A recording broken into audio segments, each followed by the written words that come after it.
qua non ci deve essere più niente. Bisogna cominciare subito. Coraggio, al lavoro, buttate giù. Dico bene, dottore? Sì, grazie. Arrivederci, ragazzi. Ci vediamo in un prossimo film. Lo speriamo.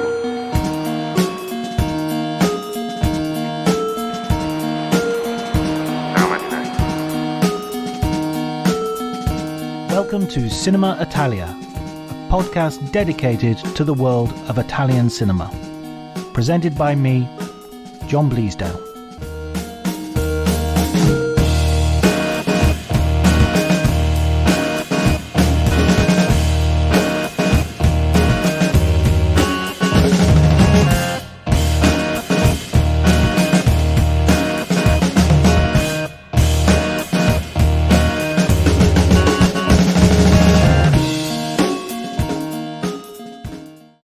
Welcome everybody to Cinema Italia. I'm here with Kaleem Aftab, and we're going to be talking about the big daddy of Federico Fellini movies, La Dolce Vita. And I think this is fair to say one of the central, most important films of Italian cinema, certainly of post-war Italian cinema. This is also one of your favorite films ever, Kaleem, right? Ciao, John. Ciao bello, come stai? Don't worry, that's all the Italian I'm going to do. You've got a little, your Italian's serviceable. Serviceable if I'm in a cafe or when I was a young man in a nightclub. Let's just leave it at that. Yeah. Well, following on from the theme of the film, exactly. We might get there. We might get there anyway. Yeah, I did. On my 2012 Sight and Sounds list, I put La Dolce Vita as one of the best films of all time. In many ways, you can't have a real best film. Depends on mood and day, but it's definitely, if I went to a desert island, La Dolce Vita would be coming with me. And what is it about the film that attracts? Wait, well, when did you first see it, first of all? I think it's very important, this film, when you first see it, because it impacts you in different ways at different times of your life when you watch it. And I saw this film first when I was probably a young man, teenager, around 16, 17, and I was first getting into cinema. So then I was trying to, watch Jules Jim, La Dolce Vita, and get into that European flavor and show how cool I was to know all of these cinematic greats.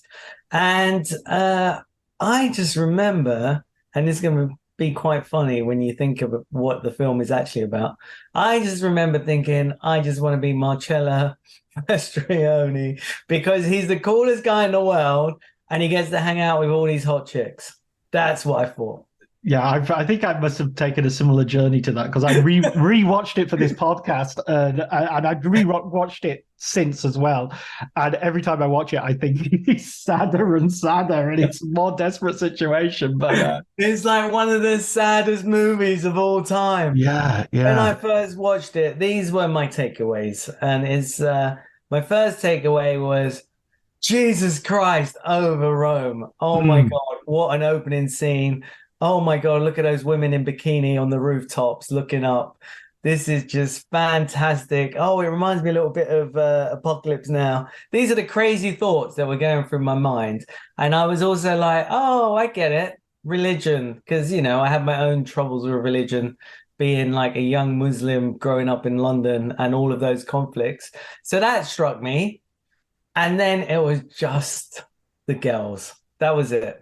I was like, if I grow up and I'm a film journalist or an entertainment journalist, I can meet actresses too. I can get into that life. The boy from the council estate will do good. And so basically, that was my philosophy throughout life. And to pick up a theme of my Italian at the beginning, occasionally when I was a young man and I was in Italy meeting young ladies in clubs and they asked me my name, I would say Marcello as a joke.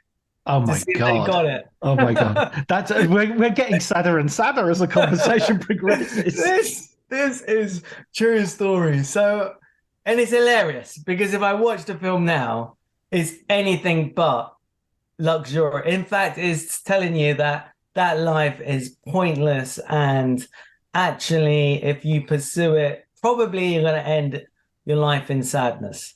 Mm. Funnily, I pursued that life. I think I did quite a good job at doing it. And I could have been very close to ending it in sadness. I see how close I could have gone, while at the same time thinking I was the center of the world. Maybe there, but for the grace of our various significant others, could go I. Exactly. But now when I watch the film, and I've watched it many, many times, and it's a shame I didn't have a chance to rewatch it before this in the last few weeks, but I did watch it last year again. Whenever it's on at the cinema, I will go. Just love seeing this film at the cinema. And now I just realize it's the story of someone very tormented who feels like life is better on the other side always, who's living in the shadow of his father. We'll get onto more of that later. And he never feels that he's adequate. He wants to write a novel. He can't do that. So he's always constantly taking the easiest solution, but it's not the solution of his dreams. It's the solution that gets him through the day. And so we have Marcello Mastroianni in his first role with Federico Fellini, and there's a famous story he's told. I think it was on an American chat show of not getting a script, but getting a caricature from Fellini. And that was the only script he got. And he was like, a quite rude one. And him saying, okay, I'm in. And he's playing this journalist, as you say, a sort of entertainment journalist with paparazzo, where we get paparazzi from. And they're living the sort of an exciting, fun life, a little bit like Roman Holiday that we've seen with Gregory Peck and Audrey Hepburn. They're sort of buzzing around the streets of Rome on Vespers and whatnot, and always in the heat of the action, so to speak. But as you say, right from the very get-go, well, one of the first things I'd like to add is that this opening image of the statue of Christ over Rome, and then you've immediately got this sort of dichotomy of modernity, post-war, the miracolo of the Italian economic boom, and the Vatican, history, religion, guilt, Catholicism, all in one shot, really.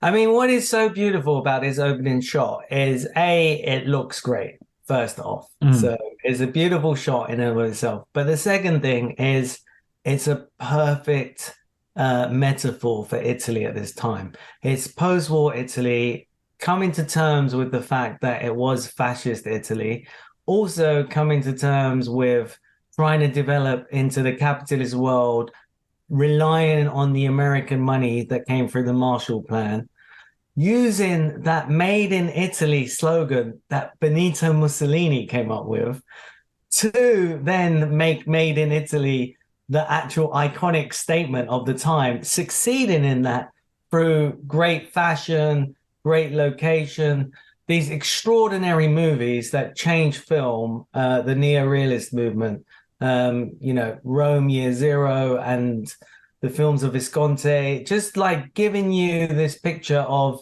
hey, the bicycle thief is in that, of, hey, this is in Italy. This is the story so far. We've reached this point. This point has led us to a crumbling Rome. Again, this is the empire that keeps on building up, keeps on falling down. We have fallen, and now we're going to build it up. And for the first time, they don't build it up on power. They build it up on wealth, money, and fashion in many ways.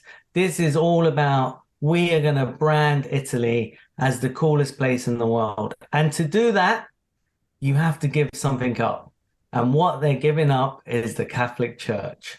All of those traditions are going out of the window as all of a sudden it's the pursuit of icons. Becoming famous makes you money. Being a man at home with the wife is no longer fashionable. It doesn't make anyone money. And it's gone out the window. So here we have it in one scene. And then we have almost 3 more hours of excellence after. It starts off with a huge bang of absolute brilliance, and it just gets better. Just gets better and better and better. Oh my God. I cannot even well, I am going to try and describe. But That is just like, for me, best opening scene in history. Yeah, yeah, absolutely, that whole idea as well of you're changing one icon. I mean, you use that phrase icon, and this is kind of the one of the contradictions of the film is it's so good at branding those icons itself that, I mean, even the title La Dolce Vita becomes just this becomes an advert for the La Dolce Vita, even as it condemns the whole idea. Of course, it's that brilliant thing. And I'm gonna date this a little bit, this thing, by saying Barbie kind of does that at the same thing of today, is it lambasts this iconic figure while making it an icon. Here we have the original. I mean, there are other films that try to do this, but for me, the best example, the exemplar of this, of what does it mean to be an icon? And if the icon is no longer Jesus, we as humans need other icons. And what we search for through the eyes of Mastroianni is beautiful women, beautiful cars, lovely parties, and to be surrounded in great fashion. I mean, those sunglasses, dying to have those sunglasses. I wish I looked as good in sunglasses as Marcello Mastroianni. I try, but it just doesn't work. Like, every single image looks beautiful, but at the same time, look closely and it's all broken. Behind him is the old Italy, the post-war Italy. It's still chaos. Everyone's running around. Everyone's searching for the next. And it's just chaos. And all you're trying to find within this chaos is these little moments of excellence that you need a cameraman to pick up and immortalize. And it's that immortalization that is important, because without that, it means nothing. Yeah, and that chaos begins in Marcello's own life. We'll just use Marcello interchangeably because it's the character's name as well as Marcello Mastroianni's name. So the chaos begins in his own life. He's got a girlfriend, which in Italian fidanzata means fiance as well. So that's how traditional Italy is. Right in the language, you can't have a girlfriend without it sounding like you're expected to marry her. She's sort of staying at home and thinking of the future, and while he's out doing his job, but also mixing with other women, and obviously not necessarily keeping to monogamy in any way that could be termed serious. And she overdoses, so already she tries to commit suicide. So already you have this idea of guilt and trying to do things a new way and an old way. Also, to add to that, Marcello has a friend, Steiner, who's like an intellectual and who's asking, "Where's the novel you've been writing?" And Marcello hasn't got round to it and has abandoned it. And so you get the feeling that the idea of art is giving way to media and sort of content creation, if we want to use a modern term. I mean, isn't it amazing, these great movies of like the early 60s or the late 50s, like this, and how 2001, how the story seems to be about today. This is what makes it. And all of those things you describe, you know what? They're just like saying this is the saddest life. But what does Marcello see in all this? He doesn't see anything. He has no emotion. He is completely there. This woman commits suicide. He's like, oh, again, this is like this is becoming attempt to commit suicide. This is a bit bothersome. Like her moods. Oh, this is just driving me into the arms of other women rather than away from other women. This guy, yeah, I know I'm gonna do that novel. The novel's my dream, but dude, I need to live day to day. All of these things made me love Marcello when I was watching it. Like, now I think it's sad, but then I was like, yeah, these are like dilemmas. And he does not, well, at first, we don't know why he doesn't have the means to just relax and write a novel. We'll find that out later when his dad arrives. But we're just seeing this guy who is just like, okay, my life is very stressful. I've got to run around chasing work left, right, and center. I got this guy, Steiner, trying to bother me about my novel. And I've got his girlfriend who, you know, I'm kind of expected to stay with, because I've told people she's my girlfriend, but if he could dump her, he probably would. And she knows it. She's trying. She doesn't try and attempt to commit suicide for his attention. And this is something I learned later on. The first time I thought that, I realized it's to force him to break up with her. It's like, is this appeal like, this is what you're doing to me. You are driving me to death with your complete behavior, and you have not taken 2 minutes to look at yourself. You're looking so much at the outside, you've forgotten that there's a soul inside, or maybe there's not. Who knows? And I mean, one of the episodes, which I think is just so wonderfully shot, is the miracle that as a journalist he goes to attend. Sorry, you wanted to say something else? I wanted to say, when you said episode, I think we should really say at the top, like, right, Dolce Vita is an amazing film because there is no storyline in the traditional sense. There is no like A gets to B gets to C. It's a series of episodes. It's a series of us getting a window into his life as he goes from place to place, each bringing out a different aspect of his personality until we get to the end and we're told, or we feel, what is the true nature of this guy, which isn't great. And so the structure for a lot of people is boring.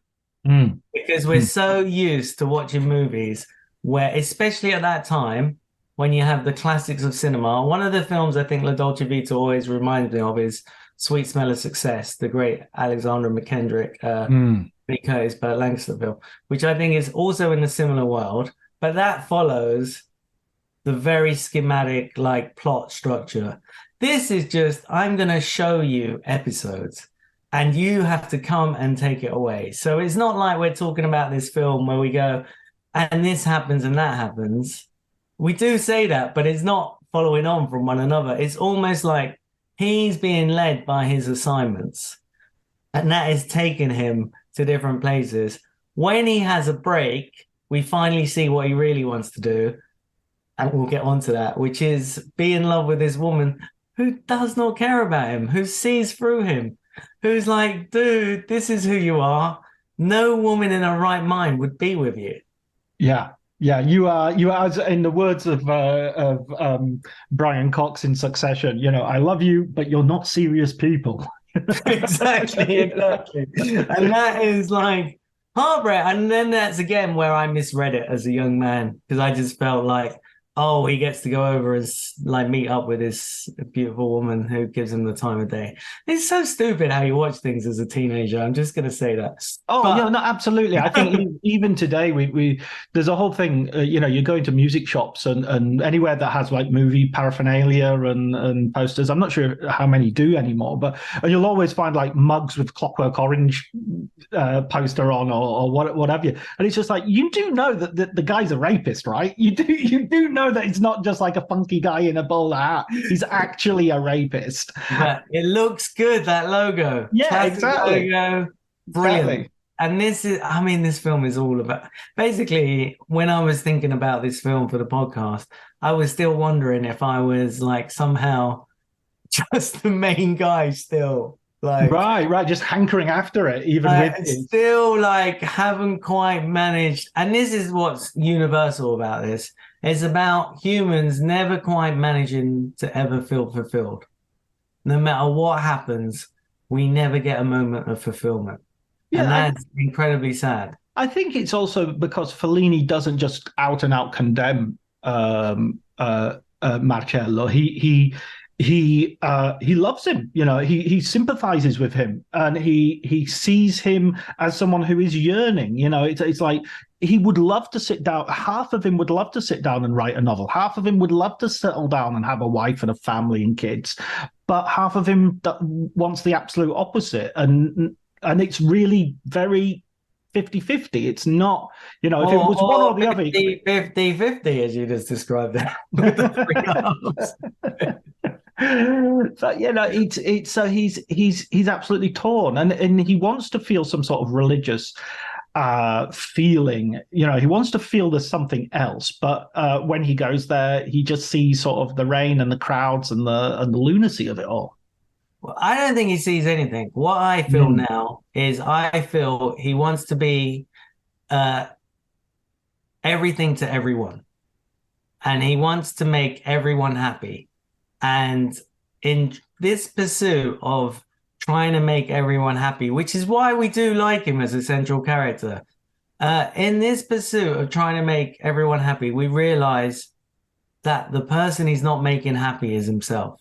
And he's not honest with himself, and he's never honest with himself throughout the whole movie. Even the tragic scene where he meets his dad, and his dad is like a big shot. His dad still sleeps with other women. His dad is like the icon of the epitome, of masculinity. He's still like, hey, son, you know, you're never going to be as good as me. And essentially he's saying, because you're not going to make as much money and you're not going to sleep with as many girls as I do. What does that say about masculinity? Let's be honest. When I was growing up, that's what I thought being a man was. Right. And like, therefore, he destroys it in this film.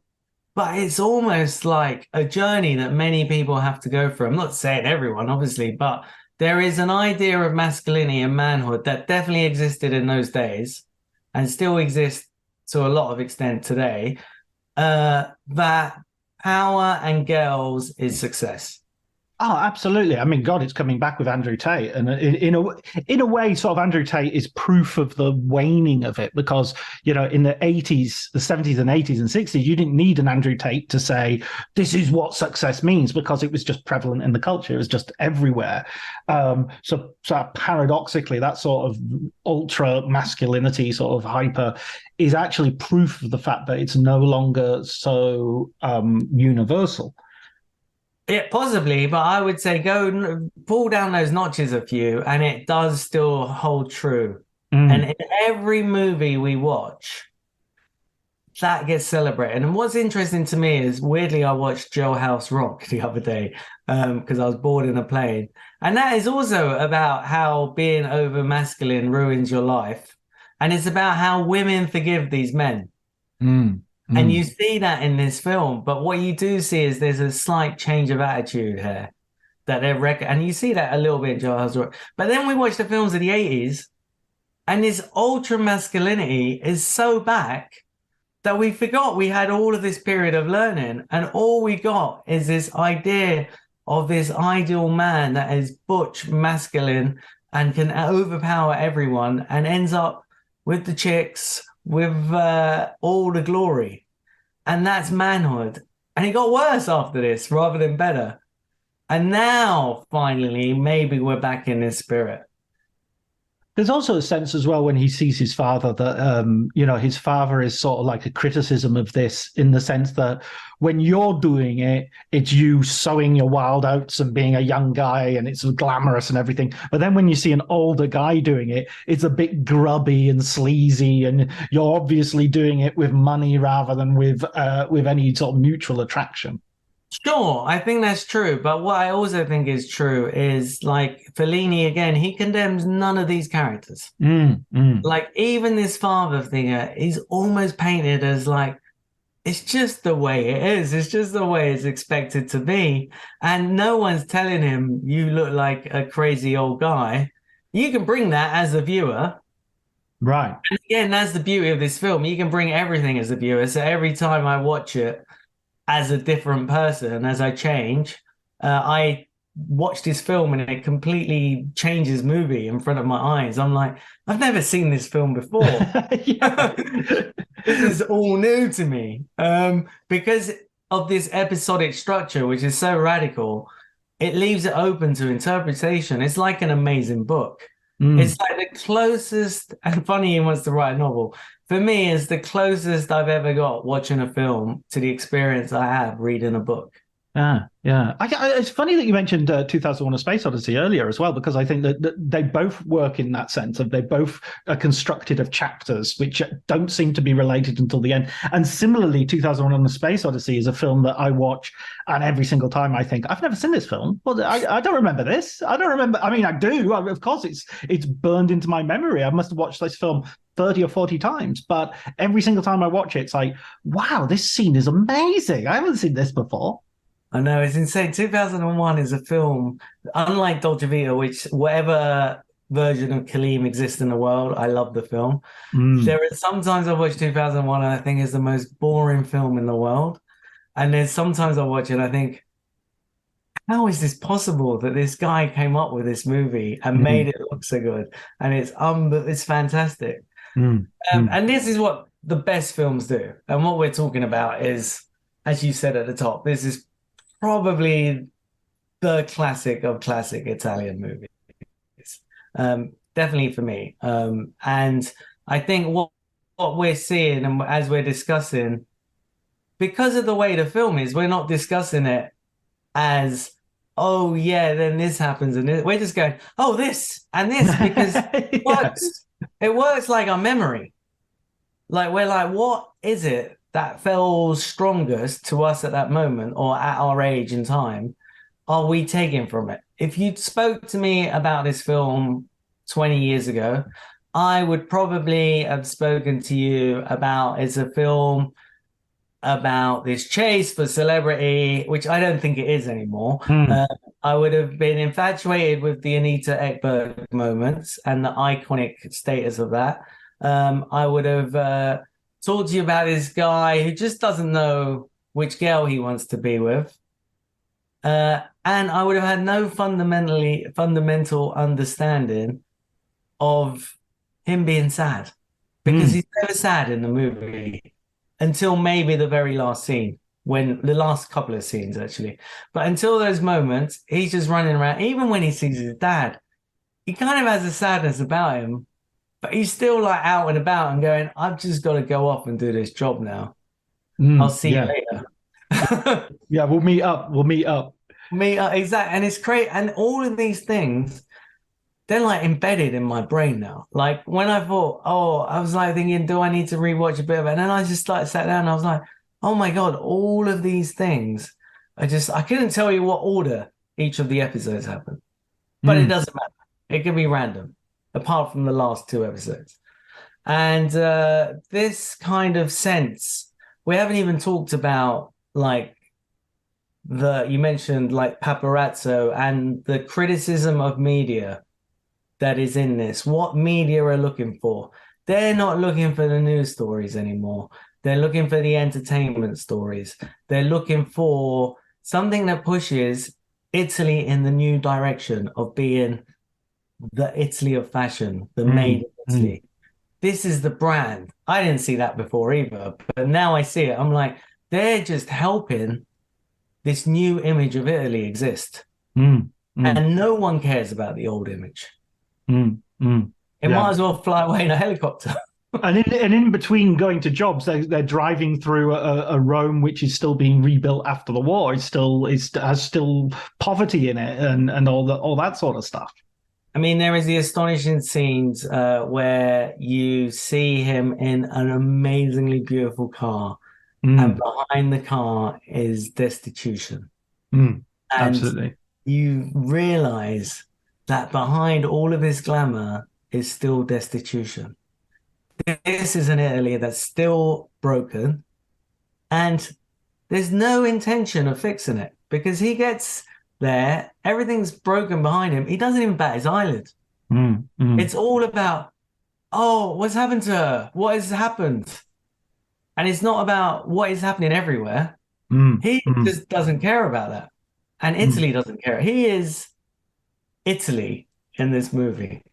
Absolutely. And like Italy, there's this weird, well, not weird, but this complete longing for America and American iconography, and that's summed up by Anita Ekberg. And how, I mean, that's one of the things I always remember rewatching this. It was like Marcello is treated so badly. I mean, he's punched in the face, and all the photographers just jump up and are taking photographs of his humiliation.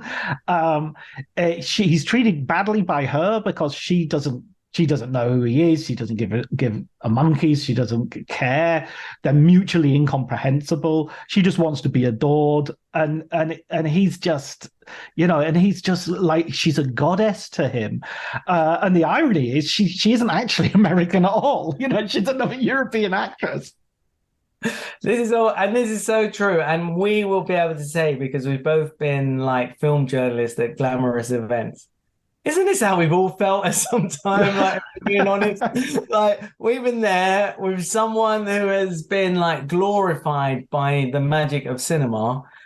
We've been there, and we're in the same room, and we might as well not really exist. Yeah. If we saw them again 20 minutes later, they wouldn't recognize us. Yeah, because it's not about us in that moment. It's about them, and this vessel of media is not about that individual guy. It's about servicing the bigger picture, which is servicing money. Mm-hmm. It's all about getting the right picture so that the right image can be sold, so that money can be made. And the kind of Anita Ekberg is like the star who makes everybody money. Mm-hmm. So it doesn't matter how you're treated, because you don't care, because you're going to make that money. Mm-hmm. Yeah, the asymmetric nature of fame, they're worth thousands of you. Yeah, there's a pyramid, and the pyramid is inverted because everything, all the money is in the top 1%, as happened in real life. So it's a real, it's a real picture of what life is like, and what it's never changed from this moment. And for me, it's so interesting as we look at the world now today, and the fear of the end of global capitalism, which he could not see in this moment. It just seemed like an endless pursuit. And the change in nature of capitalism means it does seem like an endless pursuit. But we always need somewhere else to make money. And if we're always looking for that somewhere else, and money is our God, we lose our souls. Yeah, and which brings us to sort of like the epilogue of the film, really, where he's gone off. He's got older. I mean, that's one of the things whereas the other episodes you could sort of swap around a little bit. There are certain things that happen. Steiner dies, commits a huge tragedy, commits suicide, kills his children in the process, which, by the way, is such a typical Italian tragedy. It's even today, the news is always he killed his wife and children and then took his own life. It's never the other way around. He never starts with himself. He's always... it's like, again, it's a comment on masculinity. It's like, I'm not willing to take personal responsibility. The responsibility for my failure is this need to be with the family, and this family unit is driving me crazy. So I'm going to take you all down and burn the bridge. And it stems from his complete inability to almost be human. And we see that when he's talking about the novel at the beginning. He's kind of goading Marcello. He's not being a friend. He's not being like, I'm going to help create this situation where you might be able to write a novel. It's almost teaching. And it's like, you can't do this. And then I've got this glamorous life. I'm respected. But it's all a farce. Basically. And this is the absolute tragedy of Italy, and the tragedy of modern life is the religious life is a farce and the capitalist life is a farce. But the thing that they both have in common is we're outsourcing our own concept of what we want, what we need. instead of just trying to work out who we are and what we need and what we want from the world, we're going to religion to say, tell me what to do, tell me what the meaning is, tell me what I have to achieve. Or we go to capitalism and say, tell me what you define as good.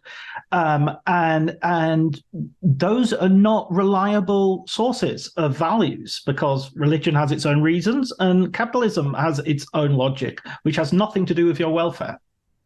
Yeah, and that is the tragedy of humanity, is actually humans struggle, which is why it's important that we see Christ at the beginning, because humans struggle, and this has been the eternal tale, and this is also what 2001 is about, is humans struggle to understand why we're on earth. And religion was the closest thing to give us reason. A kind of almost logical reason is we've been put on as a challenge. We live through these challenges because afterwards we're going to end up in a better place if you've taken the right lessons.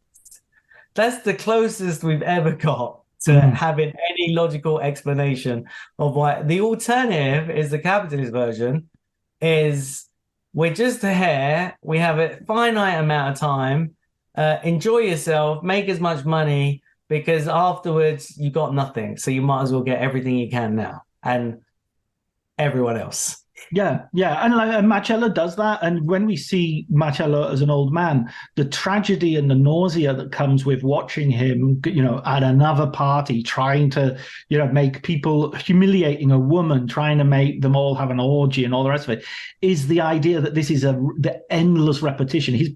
This is just Wednesday for him. This is just Friday for him. This is just something he's done every week for the last 20, 30 years since we last saw him. He's become his dad. Yeah, yes, absolutely. And that's what's really sad, is he's there, and the only thing he does is, oh, there's a young girl. Oh, do I recognize her? Is this, let me go and talk to her, because this is the only validation I'm getting. I've become a sea monster, which is the image at the end. I'm like beached. I've got no meaning anymore. I've got nothing left for me. I have become everything I didn't want to be. We don't know for sure if he's written that novel or not. It's possible because he's dressed nice and he's kind of living, but probably not, let's face it. It's probably the editor of the magazine. Yeah, he's just sitting there and he's still doing the same stuff. He's not learned any lesson in life. Yeah. It's the biggest, it's a tragedy of tragedies. Obviously, the first time I saw it was like, hey, he was still cool, trying to pick up. Yeah. That shrug that he does at the end and the way he walks away. Oh, it's wonderful. It's lovely. And I'm using the photograph as the picture on the podcast. His sort of gesture of defeat, but it isn't a terribly sad picture if you think about it. That is a sad picture. My first ever business card I ever made for myself was the scene in the car when they drive in, open top, and everyone. It's like one of the most glamorous pictures I've ever seen from a movie, and it just said everything. Now it's interesting. That's all I saw. I mean, I can see why, but yeah. I mean, it's that thing. But let's talk about the ending, because the ending, I think, is it's a conundrum. No one knows what the ending means. Right. Everyone has their own version of the ending, because he's met someone who really doesn't give him much time of day, but is polite. Then he goes to the beach and he's looking out to the sea. There's this a whole thing happening with this beach. I think is a well. Anyway, this beach massive, and then mysterious called a sea creature. Yes. Yeah, exactly. There's a young girl who's clearly, for me now, I see also the future of Italy, I think Fellini's saying. Yeah. This is the future, and he's looking at the future, and he's also looking at the past as he's looking over there. He's looking at both things at once, which is a kind of a miracle of the nature of how the film put together. Is he's there and you see his past and his future all in that moment.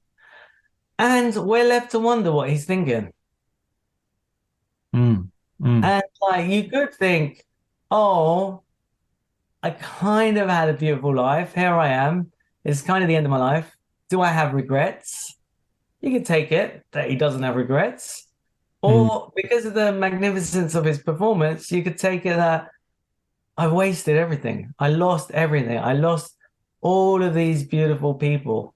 And there's another way of reading the whole film, which is it all takes place in that moment. And everything that's happened before is memories. mm, And that's mm, why we just see that episodic structure. And there we're like left with a man with his memories and nothing else.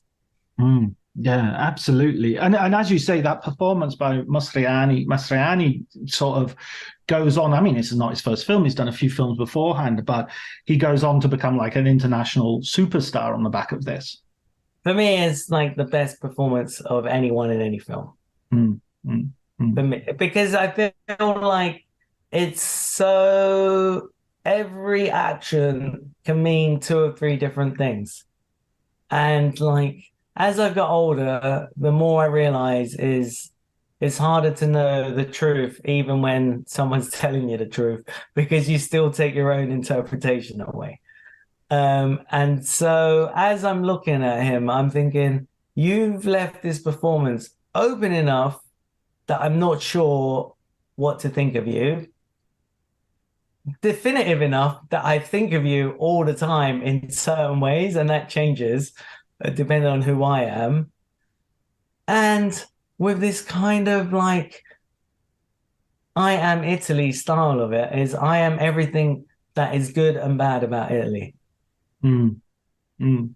Yeah, absolutely. I'm an icon. I've become an icon in the process of this film, which people will aspire to. And women will say, oh, this is my version of, the sexy Italian man. And there's a brilliant Dick Cavett where he goes on with, I think it's with Sophia Loren.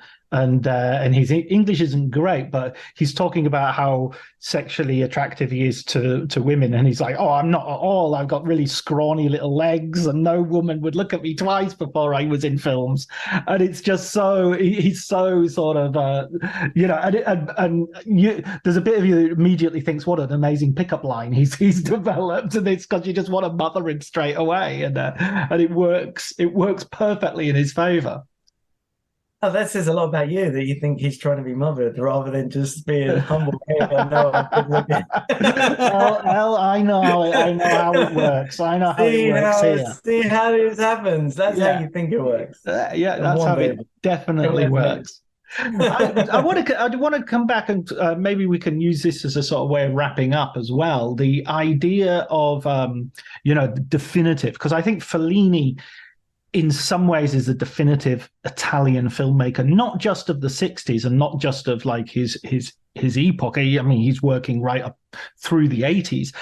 But I mean, he's as dominant as say Tarkovsky is with Russian film, that everybody who makes a film in Italy post Fellini has to deal with Fellini in one way or another. I think there's very few people who are untouched. And then you have someone like, say, Sorrentino, who, with The Great Beauty, La Grande Bellezza, basically remakes La Dolce Vita. It just remakes it, but shifts it along in time period and what have you.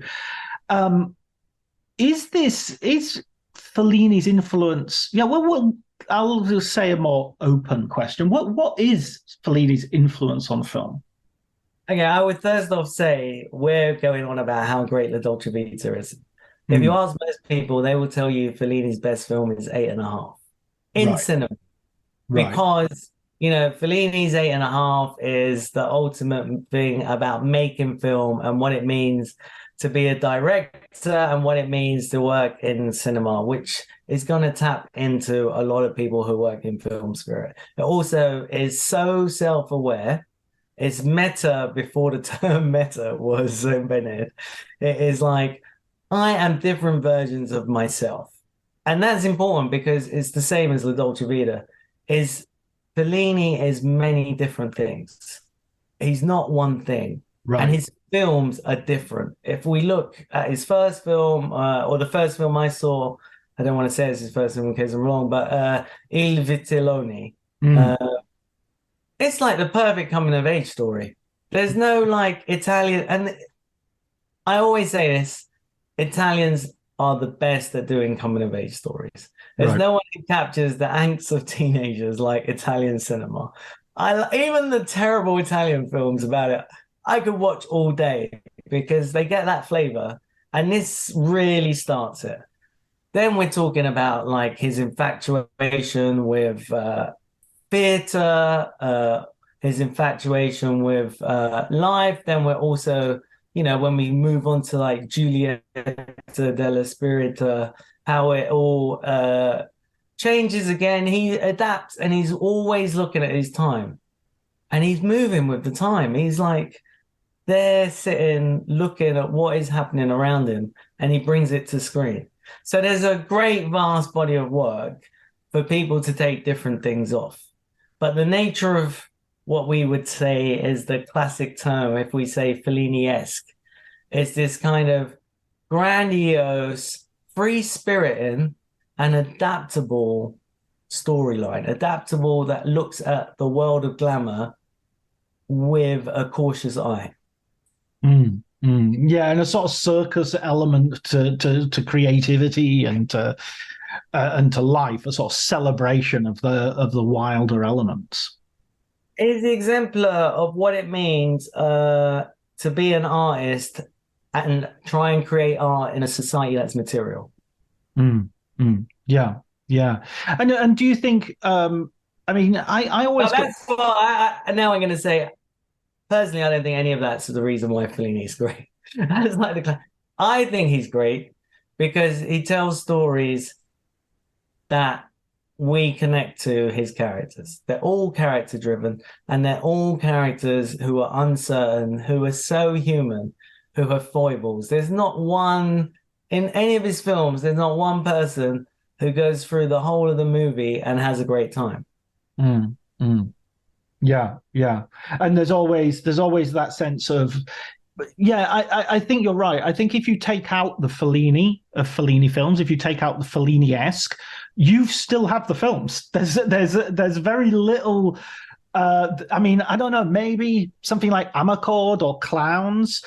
You might watch and say, oh, there's a lot of Fellini-esque elements in them. But I would argue, as you say, there's stuff which has nothing really to do with what we would normally think of as being Fellini-esque.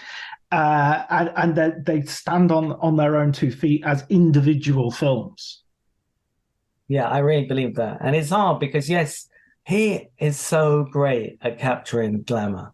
If it wasn't for Fellini, I don't think Made in Italy would have worked. How ironic is that, since he criticized it. For me, everything he did is about how stylish Italian people are.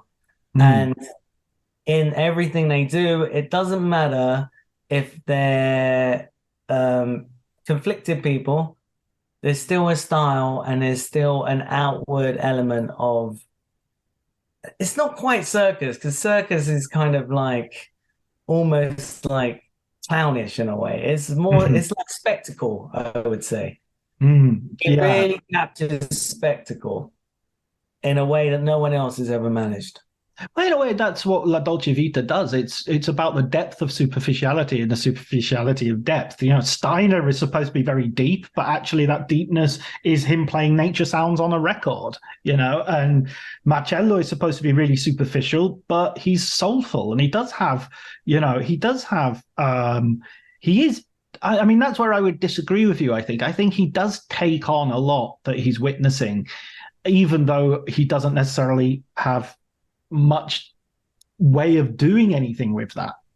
I don't think you disagree with me, because earlier I did say he tries to be everything to everyone. Right. And that's the version of that. But in being everything to everyone, he doesn't actually look at himself as what does he want. He takes on a lot, but he doesn't give himself as himself. He doesn't live his true life. And so, yes, he is soulful if you take I can have empathy with someone as being the meaning of soulful, but he doesn't have the soul. Well, he has a soul because he's terribly sad, but he doesn't have the capability of actually saying, you know what? I don't care about glamour. I don't care about religion. I don't care about all of these things I look about, or I do care about all of them. But now, having witnessed all that, my philosophy of life is this. I'm going to live my life this way, and I'm going to tell people that's how I'm living my life, whether they like it or not. His problem is he doesn't know how to offend people. Right. Brilliant. Well, listen, final question, Kaleem. What's a recent Italian film that you've seen and you'd like to recommend to people? Oh, God, there's so many. I love Italian cinema. I'm going to veer away from Sorrentino because we've mentioned him already. Okay. And he's made a few of my favorites. I think there's also good cinema of like Garoni that I've really liked, that has really captured. Hard for me, like off the top of my head, to think of a favorite. I did like the way he like reinvented the mafia story, etc. And I'm gonna mispronounce his name. Campione. Campione? Campione, half American, half, but the guy, he makes films that are really about modern Italy in the South, that is about the experience of refugees in like Calabria. This is a guy who made Ichambra. Chambers, exactly, Yeah. which is a very good film.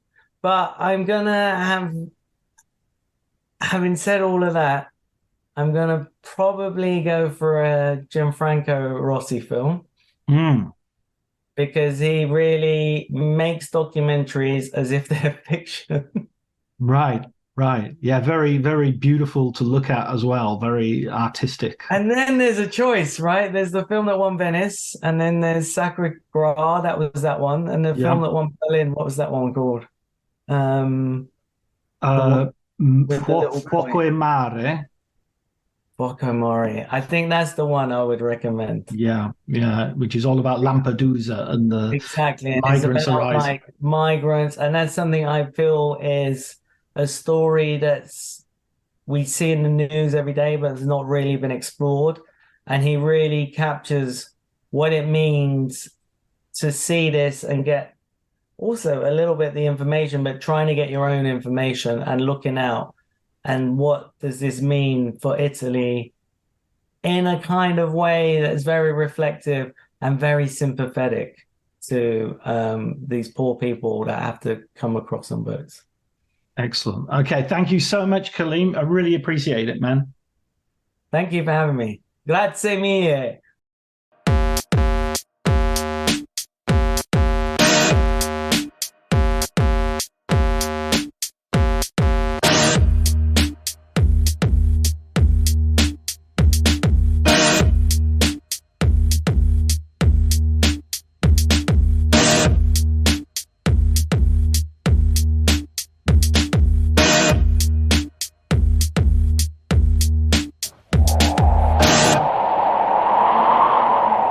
Arrivederci ragazzi, ci vediamo in un prossimo film. Lo speriamo.